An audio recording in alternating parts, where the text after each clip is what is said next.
Hello friends, welcome to another episode of the Urban See, Homesteading there's the Channel. dirty fan.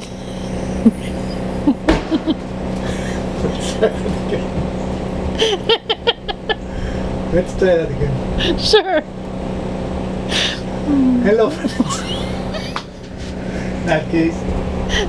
Hello friends and welcome to another episode of the Urban Homesteading Channel. If this is the first time you are visiting with us, we want to extend to you a very warm welcome and invite you to watch any of you know, this will take forever if you continue that.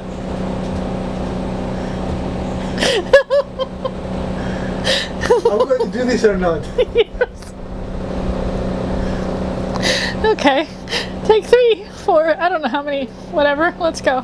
Hello friends and welcome to another episode of the Urban Homesteading Channel.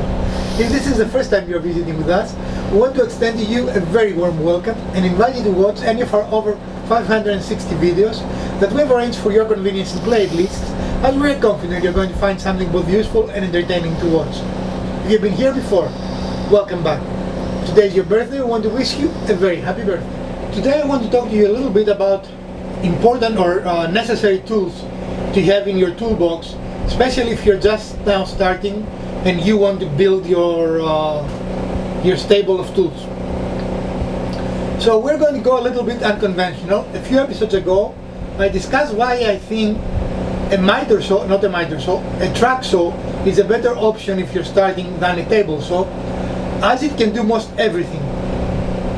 As far as it cuts, right? I mean, not every, I mean, cannot screw or do things like that, but it can do most every cut. You can do most every cut that you can. So today I want to visit something else. If you were to only be able to afford 2 power tools, what would those tools be, right? And I'm going to be very, I will use the word controversial here. Many people will not agree with me, but thinking on what the track saw cannot do, it's really difficult with the track saw to make dados, right? Yep.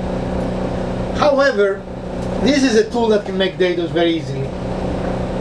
And this is also a tool that can finish your work, right? It can put finishing touches. Mm-hmm.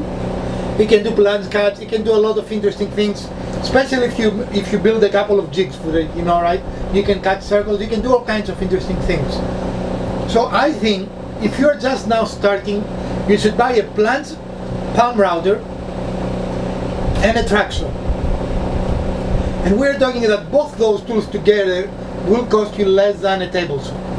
So you can start your woodworking with those 2 tools and do most everything you want to do using those 2 tools, right? Mm-hmm. Now, granted, I have more than those 2 tools and I have several routers. So as you, what are you doing?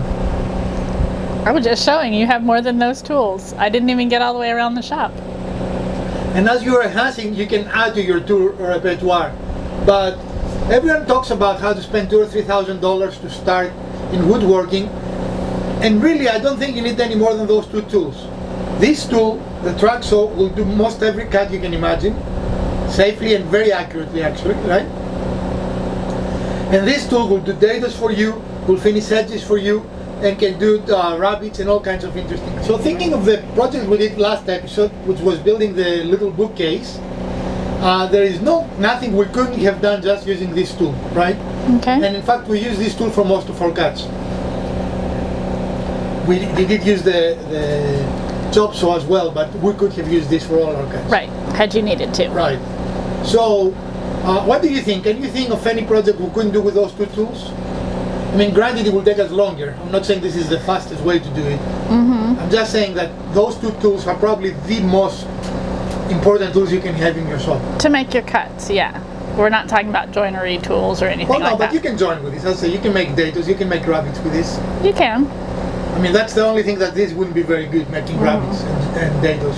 Right. You could do it, but it would be a little trickier. Mm-hmm. But this can make rabbits. In fact, every time we've made dados and rabbits, we use the router.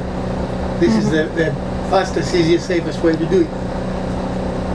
So if you just want to start, I will go, and I cannot think you can go wrong with this Wen track saw. We love it. In fact, it is not the most expensive track saw we own, but I more often go to this versus our Evolutions, all right? Yeah. And this Lotus is the only plants router I have. And again, if you're to buy a router, buy a plants router. I definitely did not buy plants router as my first router, and it limited what I could do. Yeah, I agree. So a plants router is important, but again, those two tools are not going to break the bank. They're going to be under $500, and you can do virtually everything you can. And you add to that a couple of basic tools like maybe a driver or even a manual screwdriver, and you can do most everything you want. So there is a lot of, I don't know what to call it, a lot of tool envy and tool support out there. People, makers in YouTube telling you have to buy very expensive tools. And yes, it would be nice to have a CNC. Don't take me wrong. I am a tool geek. I love tools, right? And I would love a CNC. But is it necessary to start the hobby or to start DIY? I don't think so. It is a nice thing to do, and you can make some neat things with it, but it is not necessary. Right. It is not absolutely needed. So if you're talking about the best tools you can buy, that can be another episode. But if you talk about the most important tools, those two tools cannot be beat in my opinion. What do you think? I think you're right. If you're just doing some, project builds like we tend to do, these two tools would fit the bill for those. In fact, I've reached for this tool more often than any other tool in our last few episodes.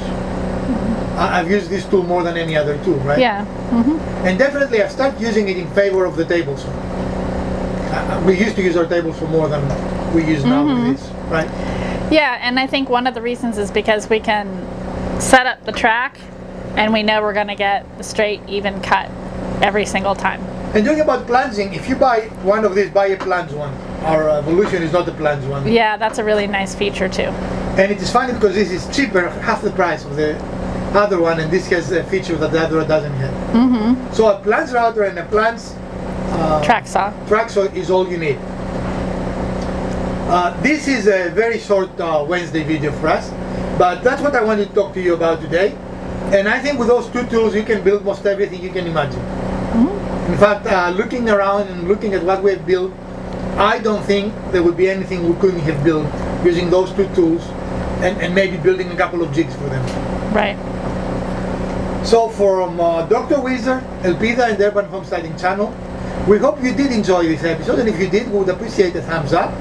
Also, if you want to be entered for our giveaway, leave a comment below and give us a like. Subscribe if you have not done so, and let us know what else you would like to see in future episodes. Stay safe, wash your hands, get vaccinated, and we're going to see you soon with another episode. Stay safe, friends.